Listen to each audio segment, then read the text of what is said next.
Alain, propos d'un Normand. Le caucus de Placide.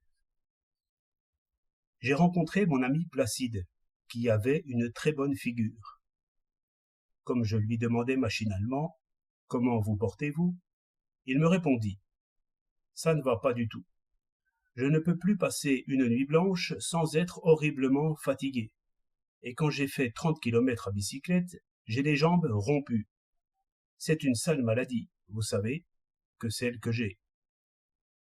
Sale ou propre, je ne sais, mais je sais bien que la maladie de mon ami Placide n'est pas ordinaire. Jugez-en. Un jour qu'il avait pris froid, il eut mal dans les reins à crier.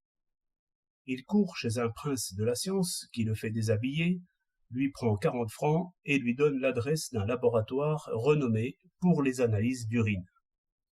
Placide y va, portant une bouteille bien fermée.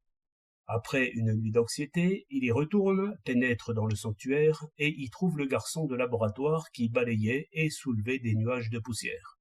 « Eh bien, mon analyse ?»« Justement, dit le garçon, j'allais m'y mettre, car c'est moi qui prépare et le patron examine. Votre urine est justement là, tenez. » Et il lui montre un verre rempli d'un liquide jaune exposé à la poussière. Placide, qui a de la science, lève les bras au ciel et le garçon les épaules.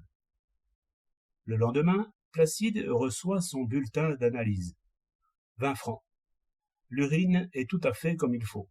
Seulement, on y a trouvé un gros caucus d'espèce inconnue. Placide en a la sueur au front. Ainsi donc, dit-il, j'ai les reins dévorés par un gros caucus d'espèce inconnue. Mais il reprend ses sens.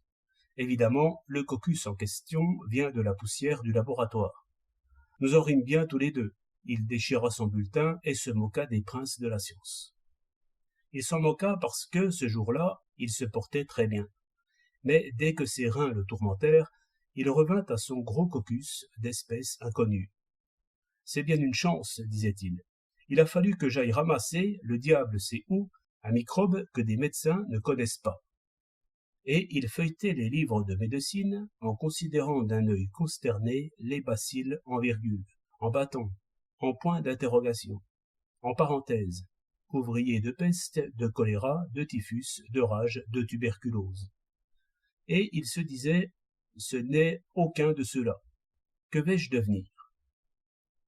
Le lendemain, après une bonne nuit, il n'y pensait plus.